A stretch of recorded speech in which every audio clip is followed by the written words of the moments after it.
부동산 투기 논란에 휘말린 손혜원 의원. 검찰 수사가 예고된 가운데 여러 논란들이 파생되고 있습니다. 본격화하고 있는 자유한국당 당권 레이스도 짚어보겠습니다. 오늘 정치와호 장룡 김민전 경희대 교수 그리고 문화일보 이현종 논설위원 두 분 모시고 시작하겠습니다. 안녕하십니까? 네, 안녕하세요. 네.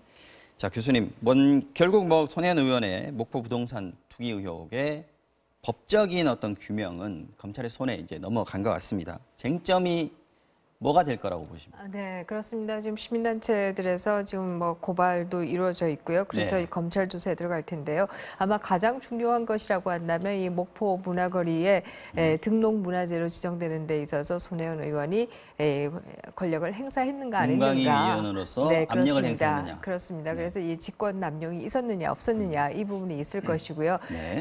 또 이것을 사전에 손혜원 의원이 인지를 하고 있었는가. 그리고 그 인지를 했을 뿐만 아니라 주변인들에게 그것을 발설했는가. 왜냐라고 한다면 그게 20채 이상의 손혜원 의원과 관계된 분들이 지금 집을 산 거 아니겠습니까? 네. 그렇다라고 한다면 이 집을 산 분들이 다들 손혜원 의원으로부터 거기가 등록문화재로 지정될 것이라는 것을 듣고 산 것인지 아닌지 이 부분은 이제 공무상 비밀 누설죄가 될 수 있는 부분인데요. 이제 그 부분도 아마 논란의 여지가 있지 않는가 하는 생각을 하게 되고요. 그리고 또 중요한 것은 이 지인들의 집이라고 소위 구매한 집들이 이것이 손혜원 의원이 차명으로 산 집인지 아니면 정말로 지인들이 산 것인지. 왜냐하면 동생도 그런 증언을 한 바가 있지 않습니까? 손혜원 의원의 동생이 조카의 이름으로 창선장을 조카가 그 세 명의 주인 중에 한 명으로 들어갔는데 그 아버지인 손혜원 의원의 동생이 아들은 군대에 있었고 전혀 알지도 못한다 이런 얘기를 한 바가 있기 때문에 여기에 대해서도 또 차명 소유한 것은 아니냐 이런 의혹이 있기 때문에 차명 여부도 또 논란이 되고 있는 것이다 이렇게 볼 수 있을 것이고요. 설사 돈을 줘서 상속세까지 냈다라고 얘기를 하고 있지만 증여세요. 그것이 사실이라고 할지라도 증여세를 냈다라고 하면 그 증여세를 사실 증여받는 사람이 내야 되는데 손혜원 의원이 증여세를 냈다라고 하면 그 증여세 부분에 대한 또 다른 증여세가 또 있을지 않습니까? 그것이 또 증여세 탈루 부분이 될 수도 있기 때문에 여러 가지 논란이 있을 수가 있고요. 저는 가장 중요한 부분이라고 한다면 사실 국회의원은 겸직이 금지되고요. 영리 활동이 금지되는데요. 이 정말 영리 활동을 한 것은 아닌가라고 하는 의혹, 이 부분이 저는 가장 중요하다고 생각합니다. 위원님께서는 어떤 부분이 아까 한 세 가지 정도 얘기하셨어요. 네. 그 중에서 또는 새로운 밝혀져야 될 부분, 쟁점이 될 만한 법적인 부분은 뭐라고 생각하십니까? 사실 이제 이 본질적인 사안 이외에 좀 추가적으로 나온 사안들이 꽤 많이 있습니다. 특히 이제 자신의 어떤 낮은 칠기 관련된 장인의 딸을 지금 박물관에 채용을 하기 위해서 압박을 했다라는 지금 이야기가 나오고 있지 않습니까? 지금 박물관 측에서 이야기를 했지만 그런 사실은 압박이 있었다라고 압박보다는 이제 그런 추천이 있었다라는 이제 이야기를 했었죠. 그리고 지금 이제 본인의 아버지와 관련돼서 사실은 6차례에 걸쳐서 이제 독립유공자로 선정되는 것 자체가 이제 거절이 됐었는데 이 정부 들어와서 독립유공자로 됐습니다. 그러면 이게 유공자의 경우에는 매달 한 300만 원에서부터 그 유가족 경우에는 100만 원씩 돈을 받거든요. 그리고 실제로 그 대표로서 사실은 이제 그 소운을 받았고 이제 그것에 대한 의혹들 그런 것들이 있고 사실은 이제 이 본질적인 사안 같은 경우도 아까 정리해 주셨습니다만은 그런 문제들이 있었는데 사실 제가 볼 때는 사실 지난번 최순실 국정농단 사태와 또 지난 정권의 문제 촛불을 시위를 할 때 가장 쟁점이 된 결국 이제 공직자의 직권 남용과 그다음에 공직자 윤리였습니다. 바로 그런 부분에 대해서 시민들은 촛불을 들었고 굉장히 엄격하게 이런 것들을 좀 따져달라라고 사실은 이 정부에 부탁을 한 거 아니겠습니까? 그럼에도 불구하고 지금 나타나고 있는 여러 가지 정황들을 보면 바로 이 공직 남용이라든지 또 공직자의 도덕성의 문제라든지 이런 문제거든요.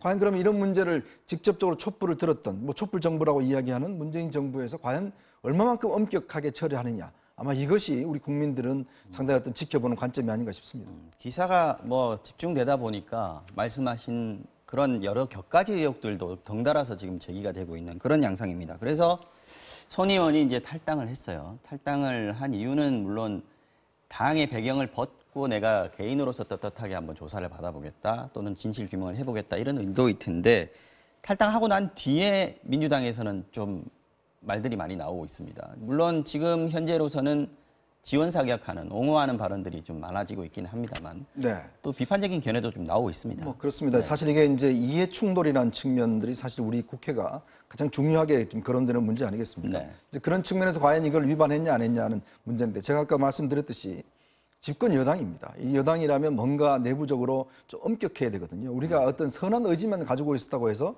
그걸 선한 의지로 받아들이지 않죠. 그렇기 때문에 이 법과 제도가 있어서 그 법과 제도 틀 안에서 행위를 하라라고 이야기를 하고 있지 않습니까? 네. 바로 그 가장 모범이 돼야 될 게 바로 국회의원이고 실제 국회의원은 입법을 하고 있습니다. 자, 이번에 가장 큰 문제는 뭐냐면 손혜원 의원 개인이 만약에 그런 지역에 가서 본인이 사고 그걸 활성화시켰다면 정말 박수받을 일이죠. 우리가 뭐 서울의 경리단길이나 이런 걸 보면 실제로 몇몇의 뜻이 있는 젊은이들 들어가서 그 거리를 완전 활성화시켰지 않습니까? 그런 거라면 당연히 박수를 받죠. 그렇지만 이거는 또 국가 차원에 진행한 거는 전혀 다른 문제라는 거죠. 예를 들어서 이거는 국가의 예산과 어떤 여러 가지 어떤 지원이 들어가는 거 아니겠습니까? 네. 그랬을 때는 이거는 공직자로서 과연 어떻게 해야 될 것이냐 문제가 있는데 좀 최근에 민주당 내에서 어떤 이런 지원 사격 이야기 나오는 게 좀 되돌아봤으면 좋겠습니다. 본인들이 과연 지난 정부 청문회 할 때, 지난 정부 사람들의 어떤 행동을 비판할 때 어떤 잣대로 비판했는지, 과연 그럼 똑같은 잣대로 지금 손혜원 의원을 바라보고 있는 것인지 한번 되묻고 싶습니다. 네. 아까 화면에도 나왔습니다만은 저희 어저께 이 시간에 저 방송에 출연한 금태섭 의원이 그 이익 충돌 방지에 대해서 손혜원 의원이 다르게 생각하는 것 같아서 좀 당황스럽다라고 말을 한 게 있습니다. 근데 그게 이제 손혜원 의원이 오늘 또 답을 했더군요. 사과를 해라 이렇게 얘기를 했는데 이 부분은 어떻게 우리가 바라봐야 됩니까? 네, 뭐 사과의 시점까지도 지정을 했죠. 언제까지 사과를 해라 이런 얘기를 했는데요. 저는 그 앞에 있는 전제 부분에서 굉장히 놀랐습니다. 손혜원 의원의 말에 의하면은 같은 당을 한 사람으로서 어떻게 이렇게 비판할 수가 있느냐, 사과해라 이렇게 얘기를 하는데요. 같은 당을 한 사람은 비판할 수 없는가라고 하는 질문을 되돌리고 싶다라는 얘기를 하고 싶고요. 사실 이게 무슨 조직폭력배라든지 그렇지 않다라고 한다면 같은 당, 같은 조직에 있다는 이유만으로 잘잘못을 따져서는 안 된다라고 하는 얘기는 이것은 굉장히 잘못된 의식이 아니냐 이런 생각을 했습니다. 저는 이 발언을 보면서 국회의원도 출마하기 이전에 좀 적성 테스트를 해야 되지 않는가, 적성 검사를 통해서 정말 객관적으로 사고를 할 수 있는가, 혹은 또 공인으로서 어떤 자세와 태도를 가져야 하는가 이런 것에 대한 조사를 좀 하고 난 이후에 그것을 통과한 사람들만 좀 출마를 하도록 그 선거에 나가도록 하는 제도를 좀 만들 필요가 있지 않는가 이런 생각을 합니다. 사실 뭐 손혜원 의원이 작가로서 또 장면가로서 또 뿐만 아니라 예술인으로서 굉장히 많은 업적들을 쌓은 것도 사실이다 이렇게 얘기를 하겠습니다만은 그럼에도 불구하고 지금 나오고 있는 발언들은 굉장히 부적절한 발언들이다라는 생각을 할 수밖에 없고요. 사실 금태섭 의원이 지적한 것은 손혜원 의원이 뭐 몇몇 언론을 통해서 그렇게 보도가 되었지요. 자신이 기획을 하고 준비를 하고 했기 때문에 사실은 내가 내 작품이나 다를 바 없다 이런 얘기들을 했기 때문에 그렇다라고 하면 그런 자신의 작품을 국립박물관에 사달라고 하는 것은 옳은 일이냐라고 하는 지적을 했고 그렇지 그것은 옳지 않기 때문에 이익 충돌이다라고 하는 지적을 했는데요.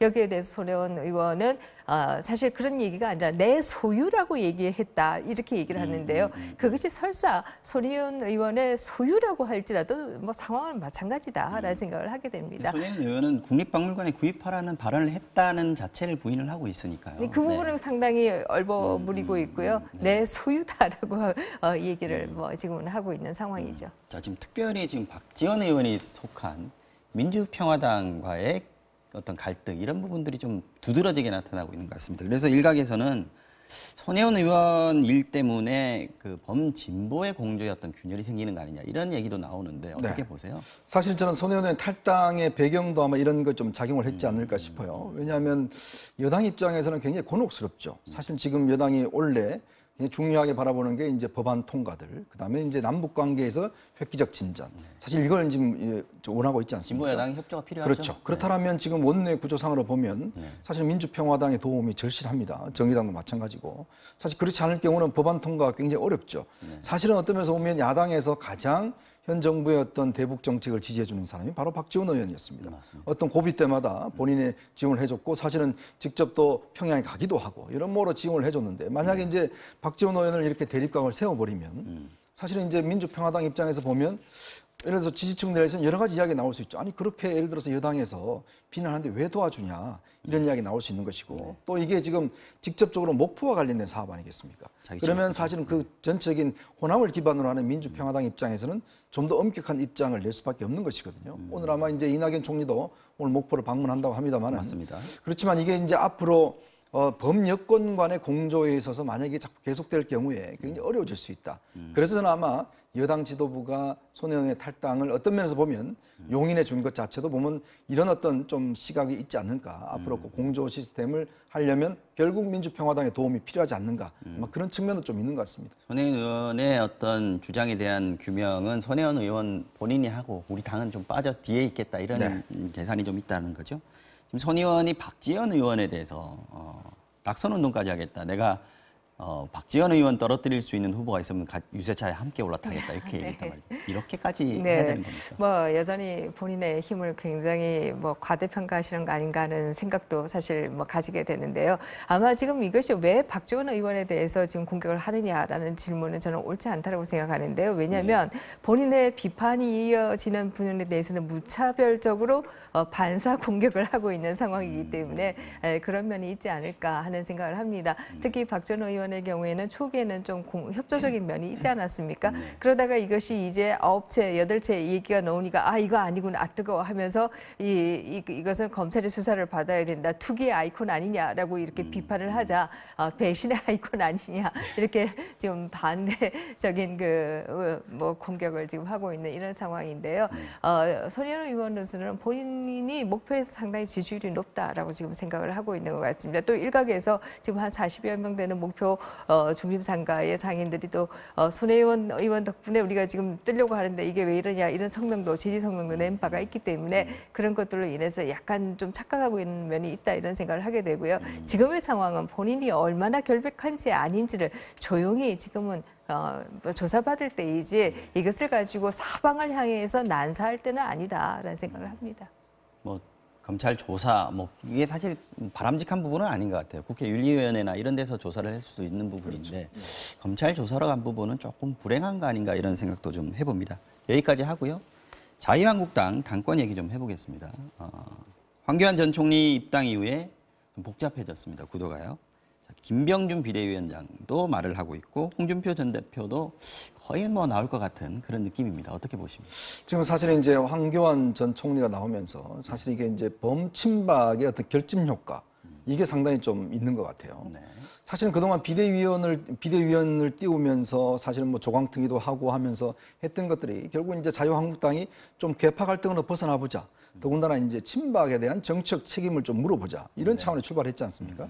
그래서 어느 정도 일정 성과는 뭐 있었습니다만은 그러나 어떤 면에서 보면 황교안 전 총리가 이제 출마를 만약에 한다라고 하면 사실 그동안 해왔던 자유한국당의 쇄신 노력이 굉장히 어떤 숲으로 돌아갈 수가 있다는 판단을 하는 것 같아요. 다시 제자리. 그렇죠. 왜냐하면 이렇게 될 경우는 결국 내년 총선에서의 어려움들을 아마 상당히 느끼고 있는 것 같습니다. 그래서 사실 김병준 지금 비대위원장 같은 경우는 심판인데 어떻게 나가느냐는 비판을 했지만 또 한편으로 봐서는 그럼 당신이 그동안 이렇게 노력해 왔는데 이게 한순간에 무너지는 걸 보고만 있을 거냐 이런 또 주변에 지적들이 있는 것이고 지금 홍준표 전 대표 같은 경우도 당이 어떤 면에서 홍준표 전 대표는 무게파를 선언했지 않습니까?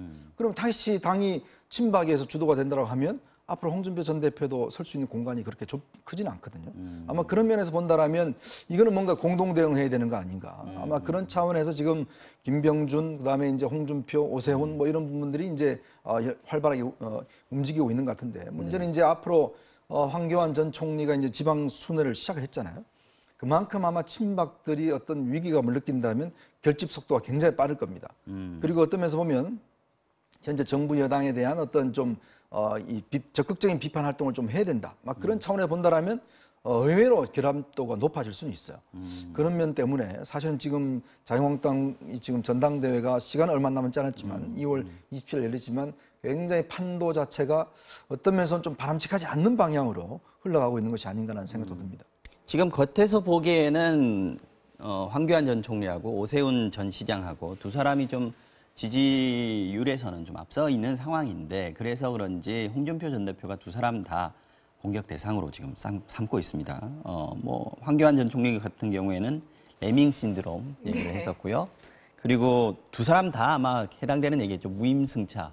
뭐 이 얘기를 했습니다. 밥 차려놓으니까 숟가락만 들고 나섰다. 홍준표 전 대표도 지금 본인이 좀 수세다라고 느끼고 있는 걸 좀 인정하는 부분 아닐까요? 어떻게 보면. 그렇습니다. 정치권에서 특히 전당대회는 외부에서 관찰하고 승패를 예측하기가 굉장히 어렵습니다. 사실 의원들이 그 부분은 더 잘 알고 있다 이렇게 볼 수 있는데요. 지금 홍준표 전 대표가 그런 얘기를 한다라고 하는 것은 지금 네거티브를 한다라고 하는 것은 그만큼 지금 황교안 후보 쪽으로 많이 몰리고 있다라고 하는 것을 아마 몸으로 느끼고 있기 때문에 급하게 네거티브로 들어가고 있는 것이 아니냐 이렇게 생각을 해볼 수가 있고요. 사실 그 전당대회에 표를 던질 사람들의 분포, 당원의 분포를 봐도 자유한국당의 경우에는 영남이 50% 가까이 되지 않습니까? 그렇기 때문에 결국 영남표가 중요하다 이렇게 볼 수 있을 텐데 결과적으로 보면 저는 이번 전당대회는 결국 박근혜 전 대통령이 문재인 대통령을 불렀고 문재인 대통령이 다시 친박을 부를 가능성이 매우 큰 그런 상황이 벌어지고 있는 것이 아닌가 이렇게 볼 수 있을 것이고요. 문재인 대통령이 친박을 부를 가능성이 매우 커진다라고 하는 것은 지금 뭐 손혜원 의원의 경우에도 대표적으로 지금 직권 남용이 문제가 되고 있는 건데요. 바로 박근혜 전 대통령이 지금 적인 심판을 받고 있는 것도 직권남용과 강요 이런 부분이어서 결과적으로 직권남용에 있어서 뭐 다를 바가 뭐냐 이런 판단들을 경북 경남 또 영남의 그 핵심적인 지지기관에서 할 가능성이 매우 커지는 것이 아닌가 이렇게 볼 수 있을 것 같습니다. 그래서 황교안 전 총리가 상당히 지금 유리한 고지에 있는 거 아닌가 이렇게 관측이 되고요. 이 때문에 일각에서 나오고 있는 이 얘기는 연말이 되면 자유한국당이 또다시 한번 분할될 가능성이 있다. 이런 얘기들도 지금 나오고 있죠. 네, 알겠습니다. 아까 말씀 잠깐 하셨습니다만 황교안 전 총리 같은 경우에도 대구 영남 먼저 방문하고 오늘 뭐 충청도 쪽으로 간다 그러고요. 뭐 다른 주요 후보들도 일단 영남행을 선택을 했습니다. 아무래도 자유한국당 당내 선거이기 때문에 영남을 누가 잡느냐 이게 좀 가장 중요할 것 같은데 현재 판세는 어떻게 읽어야 됩니까? 뭐 그거 일단 지금 현재 원래 당원 전체 전당대회 투표 같은 경우는 이제 당원이 70%, 그다음에 여론조사 30%입니다. 근데 지금 사실은 이제 이게 권리 당원이라 이야기하죠. 책임 당원이라고 이야기를 하는데 예를 들어서 매달 1,000원씩 한 6개월 정도를 내면 이제 투표할 수 있는 권한을 주죠. 이제 그런 분들이 이제 투표를 하게 돼 있는데 그런 분들이 사실은 영남 지방에 굉장히 집중되어 있다는 것이죠. 뭐 그렇기 때문에 사실은 영남 지역의 정서를 어떻게 잡냐에 따라서 판세가 어떤 왔다 갔다 하는 수밖에 없습니다. 사실 또 어떤 면에서 서울 지역 수도권 같은 경우도 영남 출향인들이 굉장히 많거든요. 그러면 출향 인사들도 사실은 이 지역의 어떤 여론을 좀 상당히 좀 따라갈 수 있는 가능성이 있어요. 그렇다고 한다면 이게 어떤 면에서 보면 영남 지역을 따로 떼놓고 볼 수만 없고 사실 이것이 수도권에 있는 자유한국당 보수층 지지자들까지도 연결될 수 있는 문제다라는 것이거든요. 그래서 당장은 아마 지금 전개된 걸 보면 아마 이제 현 정부에 대한 어떤 반대의 어떤 느낌들 이런 것들을 가져갈 텐데 문제는 이제 좀 더 넓게 보자면 그러면 다음 총선에서 어떻게 승리할 것인가라는 문제. 이걸로 가져갈 경우는 좀 판단이 좀 다를 수가 있다. 예를 들어서 사실 지금 현재 황교안 전 총리 같은 경우는 어떤 면에서 보면 다시 아까 말씀하신 다시금 박근혜 전 대통령 문제를 정치의 중심으로 내어오는 이제 그런 상황이 되지 않겠습니까? 어차피 여당 입장에서 보면 다시 그 문제를 꺼내오면 자신들의 실정이나 이런 것들은 거기에 묻혀갈 수가 있는 것이죠. 그렇지만 지금 이제 다른 후보들 같은 경우는 또 마땅히 미래를 이야기하려고 하니까 사실은 그게 그렇게 귀에 썩 들어오지가 않습니다. 이제 그런 어떤 한계점이 있기 때문에 아마 이 싸움 자체는 굉장히 내부적으로 어떻게 합종 연행을 하느냐에 따라서 상당히 구도가 좀 달라질 수도 있겠다라는 생각도 듭니다. 김병준 비대위원장이 황교안 전 총리에 대해서 이렇게 얘기를 하더라고요. 아까 말씀하신 것과 좀 관련이 돼 있는 것 같아서 소개를 해드리면 지금 전대 구도로 봤을 때 그 결과가 2020년 총선을 당이 공격적으로 치를지 방어적으로 치를지 또 수도권에 미치는 영향을 놓고 걱정하는 분들이 많다. 이거 분명히 이제 황교안 전 총리를 놓고 하는 얘기입니다. 그죠? 말씀하신 것처럼. 자, 이제 북미 관계 얘기를 해볼 텐데 그 전에 하나만 좀 김민정 교수님께 얘기를 듣고 가겠습니다. 지금 선거제 개편, 정개특위 지금 활동을 하고 있는데 민주당에서 이제 드디어 뭐 당론을 확정했다 이렇게 나왔습니다. 보면은 의원 정수는 300명 그대로 유지하고요. 그 대신에 이제 2대1 비례대표를 100명까지 늘리는 그런 방안입니다. 그래서 이게 뭐 어쨌든 연동형 비례대표제의 일환이니까 논의 속도가 좀 빨라질 수 있겠다라고 생각했는데 다른 당들 반응이 생각보다 좋지는 않더라고요. 네. 네. 그러나 저는 이번 민주당 안을 좀 평가를 해야 된다라고 하는 입장입니다. 네. 일단 100대 200으로 가겠다라고 하는 것은 쉽지 않은 결정임에도 불구하고 했다라고 하는 것은 민주당이 지금 정치적으로 뭐 공세에 몰려 있기 때문에 여기서 벗어나기 위한 새로운 국면 전환을 위해서 마련한 것인지 아니면 개혁의 알리바이를 마련하기 위해서 한 것인지 그것을 알 수 없습니다만은 어찌됐든 결과론적으로 100대 200을 가지고 나왔다라고 하는 것은 굉장히 평가를 해야 된다라는 입장에 있고요. 특히 비례대표 100 중에서도 절반 정도는 개방형 명부제로 가자라고 하는 것도 저는 굉장히 좋은 안을 가지고 나왔다라고 생각합니다. 네. 다만 이제 문제는 연동형을 어떤 방식의 연동형을 가지고 갈 것이냐 그렇죠. 이것을 두고 혼합형으로 차이가 갈 있습니다. 것이냐 뭐 이런 것을 우리가 아직 결정한 것은 아니지만 이거 가지고 논의를 하자라고 얘기를 했는데요. 저는 솔직한 말로 말씀을 드리면은 200대 100의 개방형으로 간다라고 하면 굳이 연동형을 할 필요가 없다라는 입장에 서 있습니다. 그런 경우에 있어서는 적어도 비례의석이 100석 정도 간다라고 한다면 지금과 같은 병립식으로 간다라고 해도 지역구에 있어서의 사표나 표와 의석의 불비례성을 상당히 규정할 수 있기 때문에 이런 경우에 있어서는 꼭 연동형을 저는 고집할 필요는 없지 않는가 이런 생각을 하고 있고요. 지금 군소정당에서는 이 비례대표의 명부를 전국 명부로 쓰자라고 주장을 하는데요. 그것은 아무래도 권역으로 나누는 것보다 전국으로 해야 비례대표에 있어서 군소정당의 표가 좀 분할될 가능성이 적기 때문에 그렇게 가자라고 얘기를 하는데요. 100명이나 되는 비례대표 의원을 한 명부에 놓고 유권자에게 이것을 잘 살펴보라라고 얘기하는 것은 저는 어불성설이다라고 생각합니다. 그렇기 때문에 비례대표의 숫자가 한 100명 정도 된다라고 한다면 이것은 권역별로 가는 것이 맞다 이런 생각이 듭니다. 그래서 어떻게 됐든 간에 어쨌든 비례성을 높이는 방향으로 간다라는 방향성 자체는 네, 조금 그렇습니다. 좁혀졌다 이렇게 봐야 네, 됩니다. 그렇습니다. 그래서 네. 적어도 200대 100으로 하겠다라고 하는 안을 내놨다라는 것만 해도 저는 큰 진전이다. 그리고 여기에서 저는 다른 야당들도 좀 같이 논의를 해야 된다라고 생각을 합니다. 알겠습니다.